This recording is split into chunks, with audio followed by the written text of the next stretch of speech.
दोस्तों, क्या आपको पता है साल 2016 में एक रात अचानक से वक्त बदल गए, जज्बात बदल गए और हमें बैंकों और एटीएम के बाहर लंबी लंबी कतारों में खड़ा होना पड़ा। क्योंकि आप और हम सब जानते हैं कि उस रात 500 और 1000 के नोटों पर पूरी तरह बैन लग चुका था और हम और आप इन सब की परेशानियों से अच्छी तरह वाकिफ हैं और आप और मैं नहीं चाहते होंगे कि फिर से हमारे साथ ऐसी परेशानियां हों और हमें वैसी सिचुएशन में ना जाना पड़े। अगर उस समय ब्लॉकचेन टेक्नोलॉजी होती तो शायद हमें ऐसी परेशानियों के सामना बिल्कुल ना करना पड़ता। जी हाँ दोस्तों, दैट इज ट्रू कि हमें अगर उस टाइम ब्लॉकचेन टेक्नोलॉजी होती तो हमें ऐसी परेशानियों का सामना बिल्कुल भी नहीं करना पड़ता। हेलो, तो वेलकम है आप सबका हमारे यूट्यूब चैनल एजे फाइनेंस टेक में। आज हम बात करेंगे क्रिप्टो के एक बहुत ही अहम पहलू ब्लॉकचेन पर। आप लोग सोच रहे होंगे कि ये जो क्रिप्टो करेंसी है, इसका जो ट्रांजैक्शन होता है, आखिर उसका रिकॉर्ड कैसे रखा जाता है और जो डाटा है उसको सिक्योर कैसे किया जाता है, आखिर ये डिसेंट्रलाइज्ड सिस्टम कैसे काम करता है। इन सब का एक ही जवाब है, ब्लॉकचेन। दोस्तों, ब्लॉकचेन एक बहुत बड़ा डाटाबेस है जो हजारों लाखों कंप्यूटर्स में एक साथ स्टोर किया जाता है। जैसे एक दुकानदार अपना रजिस्टर बनाकर रखता है ना, उसी तरीके से ब्लॉकचेन भी एक डिजिटल रजिस्टर की तरह काम करता है। वैसे तो ब्लॉकचेन का यूज बहुत सारी जगहों पर, बहुत सारे सेक्टर पर किया जा सकता है, बट ब्लॉकचेन हाल ही में पॉपुलर हुए क्रिप्टो करेंसी से पॉपुलर हुआ।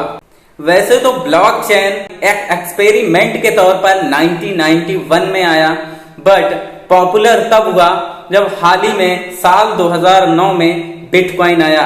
जी हाँ, कुछ सुना सुना लगा ना? यस, सातोशी नाकामोटो ने जब साल 2009 में बिटकॉइन स्टार्ट किया तो उसी के आसपास उन्होंने ब्लॉकचेन टेक्नोलॉजी का यूज किया।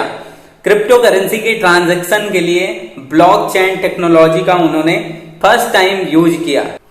तो चलिए अब हम इसको एक सिंपल भाषा में समझते हैं। मान लीजिए आपने बिटकॉइन से कुछ खरीदा या फिर बिटकॉइन खरीदा, तो इसका ट्रांजैक्शन ब्लॉकचेन में एक ब्लॉक के रूप में डाटाबेस में सेव हो जाता है और जब फिर आप दूसरा ट्रांजैक्शन करते हैं तो वो ट्रांजैक्शन भी ब्लॉक के रूप में उस ब्लॉक से जुड़कर सेव हो जाता है। इस तरह से हर एक ट्रांजैक्शन के ब्लॉक की एक चेन बनती चली जाती है और इसी वजह से इसका नाम ब्लॉकचेन है। तो अब सवाल ये है कि ये इसको सेव कैसे करता है। जैसे हमारा और आपका फिंगरप्रिंट कभी सेम नहीं हो सकता, उसी तरीके से हर एक ट्रांजैक्शन का अपना एक अलग आइडेंटिटी होता है, अलग एक की होता है जो इनका अपना होता है।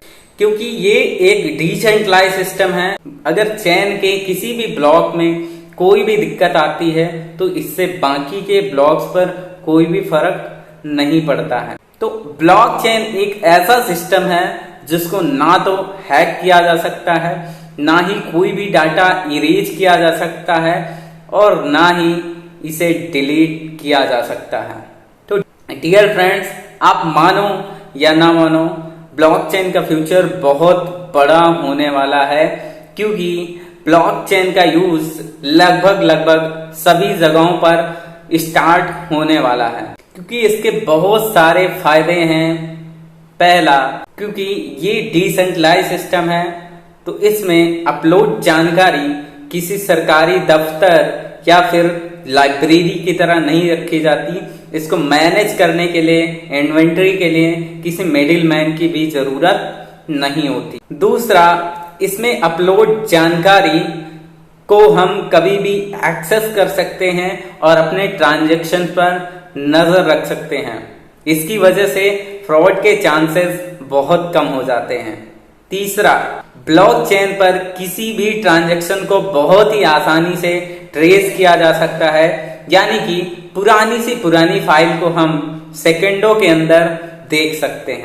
अगर किसी जानकारी को हाथ से लिखा जाए और तो उसमें बहुत ज्यादा टाइम भी लग सकता है और उसमें हमें गलती भी हो सकती है, बट ब्लॉकचेन टेक्नोलॉजी में ये बहुत आसान है।